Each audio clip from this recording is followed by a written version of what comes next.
We spend our lives trying to control the world outside, yet the true battlefield lies within our own minds. Every regret, every impulsive word, every broken relationship often begins not with the world, but with our inability to pause before reacting. Real control is not about bending circumstances to our will, but about mastering the storm of emotions that rise inside us. Imagine your anger as a wave. If you ride it blindly, it crashes and destroys, but if you observe it, you learn to surf instead of drown. Awareness is the secret weapon, stepping back to watch your thoughts instead of swallowing them as unquestioned truths. When you name a feeling, this is fear, this is irritation, you strip it of its power and turn it into a signal rather than a master. Most suffering is not born from emotions themselves, but from the unconscious reactions we unleash without awareness. Self-control is not a clenched fist, it is the gentle discipline of pausing, listening, and choosing instead of exploding. Breaking old habits feels uncomfortable at first, but that discomfort is the seed of transformation, not a sign of weakness. Honesty in small moments, catching yourself spiraling, noticing tension without judgment, rewires the brain over time. Awareness slows time, giving you the sacred gap between feeling and action where freedom truly lives. Patterns of anger, fear, or doubt become predictable when observed, turning chaos into manageable signals. Discipline without awareness is exhausting rigidity, but discipline guided by awareness feels like intentional strength. Judgment clouds perception, but curiosity sharpens it. This practice is about understanding yourself, not condemning yourself. Thoughts are not commands, they are passing clouds, and you are the sky that holds them without being defined by them. Ask yourself, is this fact or assumption? Is it useful now? Is it within my control? And watch the storm lose its grip. Negative self-talk is often just an echo of old habits, rephrasing it with gentleness dissolves its poison. Silence may feel uncomfortable at first, but within that silence lies the clarity that reshapes your life. Control yourself, and you will discover that life itself bends, not because the world changed, but because you did.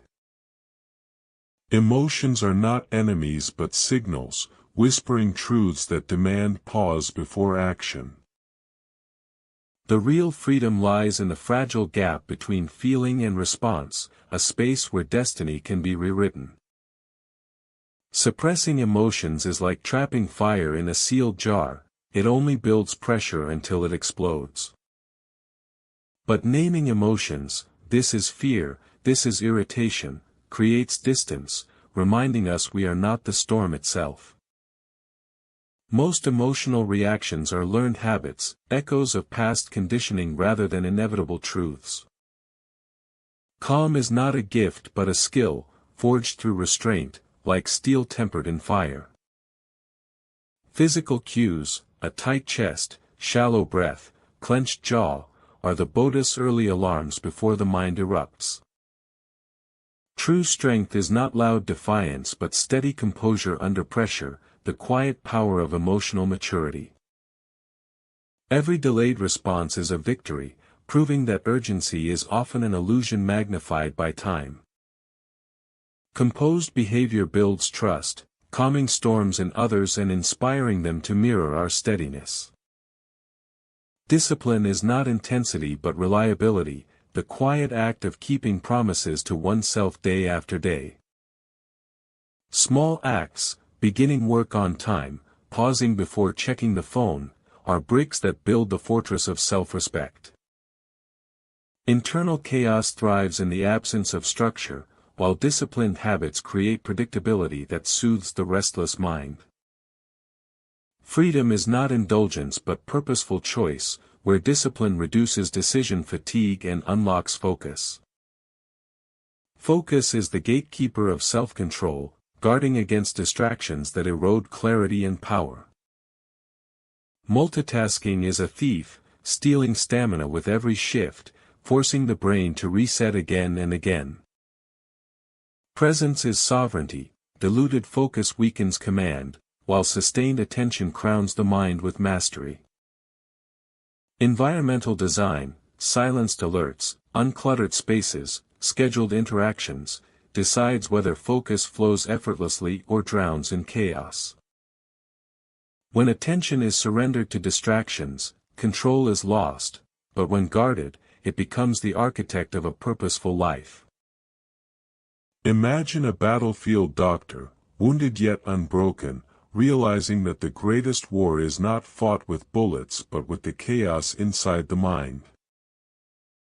His story teaches us that resilience is born when external wounds force us to master the storms within.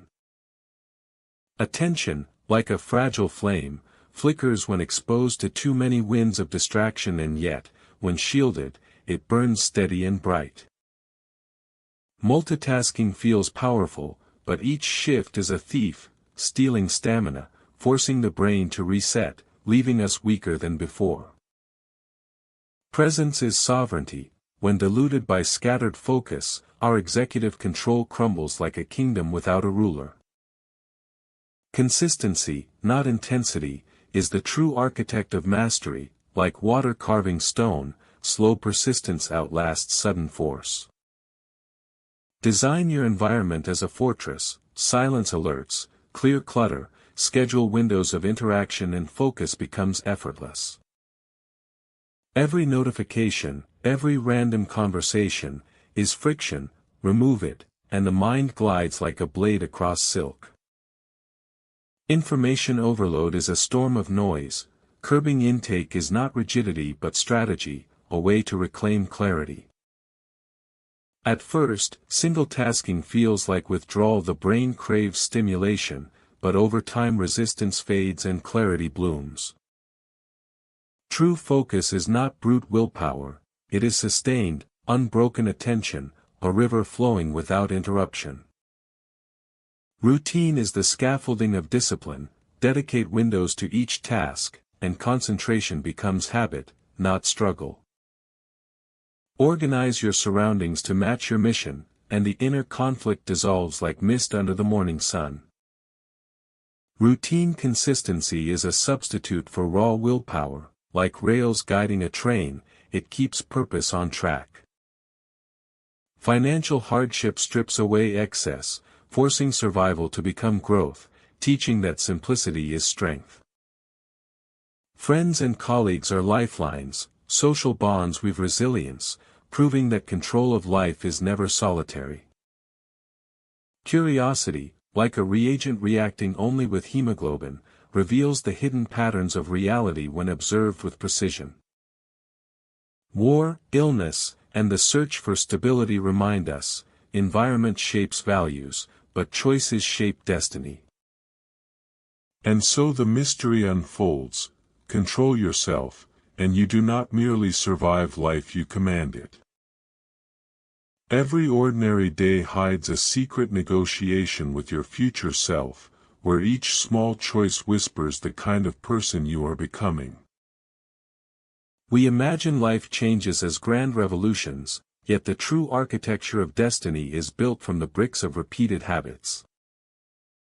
Comfort feels like a soft pillow, but over time it becomes a cage that erodes resilience and blinds us to growth. Avoidance is the silent thief of confidence, stealing opportunities not in a single moment but through the erosion of countless small decisions. Growth, by contrast, is born in discomfort, the resistance that signals progress rather than danger. The cost of meaningful change is rarely money or time, it is the discomfort of truth-telling, of breaking patterns, of stepping into the unknown. Between an event and your reaction lies a sacred pause, the arena where agency is restored and destiny is rewritten. Acting instead of waiting is the antidote to the illusion of helplessness, for passivity is itself a choice that shapes your future. Discipline is not a surge of emotion but a preemptive decision, a contract signed with yourself to act even when inspiration is absent.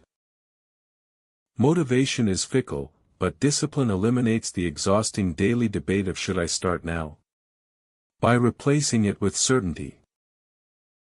Consistency, like the steady beat of a drum, builds self-trust and identity far more than rare bursts of dramatic effort. Regret does not come from isolated failures but from the slow erosion of character through repeated avoidance and silence. Minimalism in action means reducing the clutter of endless decisions, focusing instead on the few that truly shape your trajectory. Every choice is a silent vote for the person you will become, a ballot cast in the unseen election of your future identity. The true momentum of life is not found in rare heroic acts but in the steady rhythm of ordinary days lived with intention. To master your inner world is to pause, assess, choose with clarity, and repeat, until your daily actions align seamlessly with your desired self. The mystery is not whether life can be controlled, but whether you will dare to control yourself first. Imagine standing at the edge of a storm, where every gust of wind tests your balance, yet the true battle is not with the storm, but with yourself. Discomfort whispers like a hidden teacher, signaling that growth is possible if you dare to stay instead of flee. Rest is sacred, but escaping challenge is a counterfeit form of rest that leaves the soul weaker. Between the event and your reaction lies a razor-thin space, a battlefield where freedom or slavery to impulse is decided. Discipline is not a surge of emotion but a quiet preemptive choice, a contract signed with your future self. Waiting for inspiration is like waiting for lightning to strike twice. Discipline builds the steady fire that never goes out. Each decision made once and executed daily silences the exhausting inner debate of should I start now? Consistency is the soil where self-trust grows, where fear shrinks, and identity stabilizes beyond the chaos of moods. Discipline is not a prison, it is scaffolding, allowing you to climb higher without questioning every step. Comfort is a velvet trap, soft yet suffocating, while chosen discomfort forges resilience like steel in fire. Practices that once felt heavy become second nature, as body and mind adapt to the rhythm of discipline. Strength is revealed not in explosive reaction but in restraint, in the calm hand that chooses direction. A single breath, a pause of 3 seconds, can transform chaos into clarity, reaction into response. Every impulsive reaction carries a hidden tax, peace lost, trust fractured, clarity blurred. Attention is the currency of the mind, spend it on distractions and you bankrupt your inner world. External voices echo inside us, training our inner dialogue, choose carefully which voices you allow to stay. Silence is not emptiness but a reset button, restoring perspective eroded by constant noise. Consistency thrives in silence, where repeated actions without applause sculpt a stable identity. And when you finally choose discomfort over mood, discipline over impulse, you discover a calm power that no storm can shake. Imagine standing in a crowded room, yet the loudest voice you hear is not outside but inside your own head. That inner voice can be a tyrant of cynicism or a guide toward resilience, depending on whether you choose responsibility, clarity, and calm. But erase the mystery. Why do some people crumble under chaos while others seem to bend reality itself? The answer begins with cognitive boundaries, the invisible fences that decide who or what deserves your mental energy. Without boundaries, your mind becomes a marketplace where every voice competes, leaving you exhausted and directionless. Silence, then, is not emptiness, it is the reset button, the sacred pause that reorients focus and restores perspective. In silence, consistency is born. Repeated actions without applause forge identity stronger than any fleeting mood. Relying on raw mood is like sailing in a storm without a compass, volatile, exhausting, and doomed to drift. Stable patterns, however, reduce decision fatigue and build self-trust, like bricks laid one by one into a fortress. Small, repeatable actions, reading a page, breathing deeply, pausing before reacting, accumulate into habits that outlast grand but inconsistent plans. Yet mastering the inner world is not only about solitude, it is also about decoding the silent language of others. Nonverbal signals, posture, gaze, micro-expressions, constitute nearly 60% of human interaction, revealing truths before words even arrive. A handshake, a pause, a shift of the feet, each is a clue, a breadcrumb trail into another's inner state. Like a chess master reading the board, true observers see patterns, not isolated gestures, and thus uncover hidden motives. Empathy is the final key. Without judgment, we learn to feel the pulse beneath the mask, reducing the mystery of human behavior. So the question lingers: if you can master your own inner world and read the silent signals of others, do you not, in some sense, master life itself? Imagine walking into a room where every gesture, every glance, every pause in speech is a secret code waiting to be cracked. The body, like a silent orchestra, plays melodies of truth and deception through posture, fidgets, and the rhythm of breath. A hand brushing the neck is not just a casual touch, it is often the Buddha's cry for comfort under stress, a subconscious whisper of uncertainty. Clenched fists, hidden beneath the table, are storms contained, anger or frustration locked away from the world's gaze. And yet, the simple act of exposing a wrist can be a gesture of vulnerability, a silent offering of trust. Mirroring, the unconscious dance of copying another's movements, creates invisible threads of connection, until suddenly, it stops. Why does rapport break in that instant? What hidden discomfort severs the bond? Personal space, that invisible bubble around us, tells stories of intimacy, dominance, or withdrawal. Step too close, and you may spark either warmth or aggression. Pacifying gestures, rubbing palms, fiddling with jewelry, smoothing clothes, are the Buddhist lullabies, soothing the mind when guilt or anxiety gnaws within. But context is the great interpreter. Crossed arms in a cold room are warmth, not defiance. Tapping feet in a long meeting is boredom, not hostility. The voice, too, is a second language, tone, pitch, and rhythm, painting emotions that words alone cannot carry. A flat tone is the desert of detachment, while a warm, energetic voice is the sunrise of enthusiasm. Under stress, the pitch climbs like a mountain, betraying the climber's trembling heart. Fast speech races like a runaway train, eager to escape a topic, while slow, deliberate words are bricks carefully laid to hide intent. Volume, too, is power. Loudness can be a shield of dominance, while a quiet voice may be the cloak of shame or insecurity. Even pauses are revelations. A sudden silence after a question is often the mind scrambling to weave a lie. So what does it mean to master your inner world? It means seeing beyond words, beyond masks, into the raw pulse of human truth. Imagine a voice trembling in the silence. Is it shame, sadness, or the hidden weight of insecurity?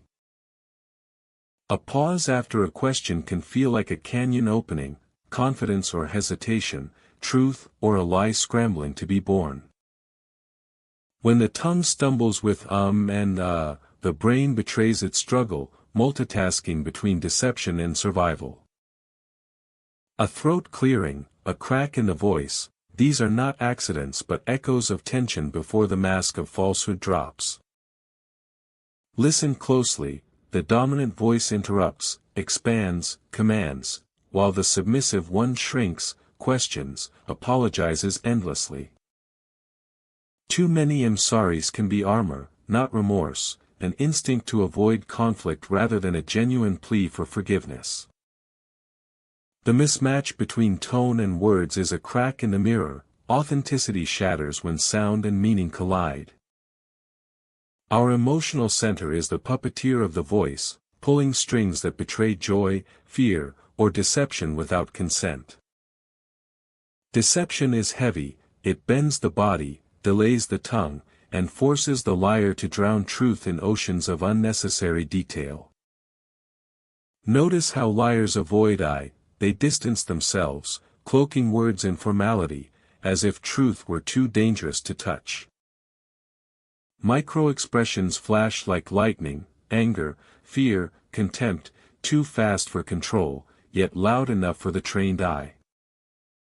A false smile is a mask without eyes, the crinkle of authenticity missing, leaving only the hollow curve of lips. Truth rarely needs to whisper to be honest, such qualifiers are the fingerprints of doubt pressed against fragile words.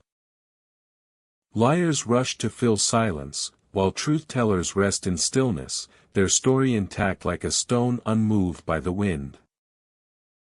Reverse the order of memory, and deception cracks, cognitive load crushes the liar, while truth flows effortlessly backward. Learning to detect lies is not about accusation but liberation, freedom from manipulation, or return to authenticity. Behind every voice lies a pattern of personality, openness, conscientiousness, extroversion, agreeableness, neuroticism, the Big Five shaping the soul's architecture. High openness is the explorer's fire, while low openness is the craftsman's stone, curiosity versus routine, imagination versus fact. To master your inner world is to hear these whispers, decode these signals, and realize, control yourself, and life itself bends to your command. Imagine walking into a crowded room where every smile, every glance, every silence carries hidden meaning, yet most people never see it. To master your inner world, you must first learn to spot lies, not just in others, but in yourself, because deception breeds stress and corrodes authenticity. Personality is not chaos, it is patterned, predictable, and revealed through frameworks like the Big Five, where openness, conscientiousness, extroversion, agreeableness, and neuroticism form the architecture of human difference. High openness is the restless traveler of the mind, forever chasing novelty, while low openness clings to the familiar roads of fact and routine. Conscientiousness is the clockmaker of the soul, precise, structured, goal-driven, while its absence leaves a trail of spontaneity and disarray. Extroversion is the fire that burns outward, seeking eyes and voices, while introversion is the candle that glows inward, reserved yet steady. Agreeableness is the warm blanket of empathy and harmony, while low agreeableness is the sharp blade of blunt truth, never cruel, but unfiltered. Neuroticism is the storm of anxiety and mood swings, while its opposite is the calm sea that holds steady under pressure. The disc model paints another portrait. Dominant types drive forward like generals, influential types charm like storytellers, steady types anchor like rocks, and compliant types measure like careful architects. Attachment styles whisper from childhood, secure, anxious, avoidant, shaping how we trust, cling, or retreat in the theater of relationships. Conflict is never random, it mirrors personality, some confront like warriors, others evade like shadows, each choosing resolution or victory as their compass. Adaptation to change is the litmus test of emotional intelligence, revealing whether fear or growth drives the response. To read others is to wield power, for recognizing patterns grants influence in negotiation, leadership, and persuasion. But context is king, power dynamics, group size, noise, even seating positions alter the script of human behavior. Observe the room before the person, the emotional climate of tension, boredom, or excitement colors every gesture and word. Mirroring, orientation, and eye contact are not trivial, they are the silent hierarchies of respect and dominance. In high-stakes moments, empathy is the safeguard. Ask yourself how you would act in their shoes, and misinterpretation dissolves. Controlled discomfort, used by interrogators, is also a tool for everyday life. Push gently against comfort, and hidden truths surface. Words are only 10 of communication, the rest is the invisible symphony of psychology, emotion, and presence that decides whether you control yourself, or let life control you. Before you ever speak a word, the room has already judged you. In less than 3 seconds, eyes scan posture, tone, and presence, deciding whether you are a leader or a shadow. Imagine walking into a boardroom where silence feels heavy, your spine straight, shoulders back, and every step deliberate becomes your silent declaration of authority. But what happens when nerves leak through your voice, when filler words betray desperation? The audience doesn't forgive emotional leakage, they see instability, and instability is weakness. True influence begins not with words, but with the ability to read the emotional climate of a room before you even focus on individuals. Scan the power dynamics, the safety levels, the hidden pressures, only then do motives reveal themselves. Without emotional intelligence, observation is cold analysis. With it, every glance becomes a bridge, every silence a tool. Consider how words account for less than 10% of impact, while 90% lies in psychological insight into how the human brain processes meaning. That is why reactive communication, waiting, replying, following, signals insecurity and hands the narrative to others. The master communicator leads, structures thoughts, uses silence like a blade, and disagreement like a dance. Dumping information floods the brain, triggering resistance and fatigue, proving you never cared for the listener's bandwidth. Mirror communication, copying style, energy, opinions, strips you of authenticity, leaving people unsure of who you truly are. Defensive or approval-seeking modes drain conversations, creating cycles of aggression or docility that erode respect. And unconscious communicators, they repeat mistakes endlessly, blaming others, sabotaging every interaction without ever seeing the mirror.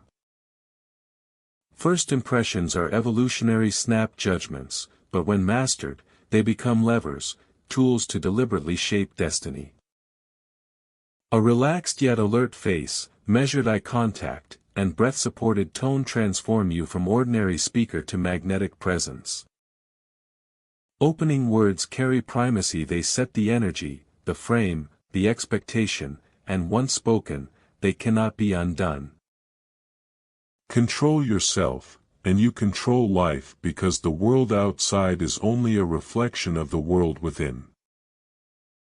Imagine walking into a room where every eye turns toward you not because of what you say, but because of how you carry yourself. A straight spine, shoulders back, and movements that seem carved from intention whisper silently, "Here stands someone in control." But then a fidget, a nervous shuffle, a cramped gesture, and suddenly the illusion cracks, revealing insecurity beneath the surface. The face, too, is a battlefield, relaxed yet alert, eyes meeting others for just the right span of seconds, signaling confidence without aggression. Speak with breath-supported clarity, pacing like a conductor guiding an orchestra, and your voice becomes a weapon of authority. Yet speak too softly, too quickly, or with that rising up talk, and suddenly your words betray doubt instead of command. The first words you utter are not just words, they are the opening drumbeat of perception, setting the rhythm of respect or dismissal. Authority is not loudness, nor intimidation, it is the calm magnetism of someone who does not need to shout to be heard. Aggression may force compliance, but it erodes respect, leaving only fear, and fear is a fragile currency that always collapses. True strength lies in emotional regulation, the ability to pause, process, and respond with composure when chaos demands reaction. Intellectual confidence is not arrogance, it is the courage to argue persuasively while admitting the limits of one's knowledge. Sometimes silence itself becomes power, the confidence pause, the emphasis pause, the invitation silence, all shaping meaning beyond words. Boundaries, calmly enforced, are invisible walls that protect dignity and demand respect without ever needing to raise a hand. Competence is proven not in boasts but in consistent outcomes, each success a quiet stone laid in the foundation of authority. And paradoxically, strategic vulnerability, admitting mistakes, asking for help, becomes the ultimate sign of mature confidence. So the mystery remains, is mastery of the outer world even possible if the inner world remains untamed? The answer, delayed but inevitable, is that life bends not to force but to presence, and presence begins within. Life does not bend to our commands until we first learn to bend ourselves, mastering the storms within before facing the chaos without. Silence, once feared as emptiness, becomes a weapon of wisdom, pausing before reaction transforms conflict into clarity. The confidence pause is not weakness but power, a moment where the world leans in, waiting for your deliberate word. An emphasis pause is a thunderclap in conversation, forcing the listener to absorb the weight of truth before the next breath. Invitation silence opens a door to hidden depths, allowing others to step forward with insights they never dared to voice. Processing silence shields us from rashness, giving space for thought so that words emerge sharpened, not scattered. Tension silence is the mirror we hold up to discomfort, refusing to rush resolution so that truth must finally stand exposed. Reflection silence is the soil where decisions take root, preventing hasty choices and nurturing clarity. Strategic silence is not absence but presence, a deliberate act that makes others feel heard, valued, and accountable. Those who master silence radiate calm confidence, while those enslaved by insecurity drown in needless words. Social calibration is the art of tuning your voice to the hidden rhythm of the room, adapting to unspoken rules like a dancer to music. Situational awareness is the compass of communication, guiding us through hierarchy, emotion, and culture with precision. Audience analysis is the bridge between minds, logic for the analytical, story for the relational, reassurance for the cautious, vision for the bold. Power dynamics remind us that authority wears two faces, the formal mask of titles and the informal glow of influence. Cultural competence is the passport to every conversation, teaching us that each group speaks its own silent language of norms. To master your inner world is to hold the reins of life itself, for when you control yourself, you control the storm. This journey has shown us that silence, awareness, and calibration are not tricks but timeless disciplines of the mind. And so, as we close this chapter, remember, the world outside is only as wild as the world within. If this changed your perspective, hit subscribe, because the next video will go even deeper into the art of mastering life itself.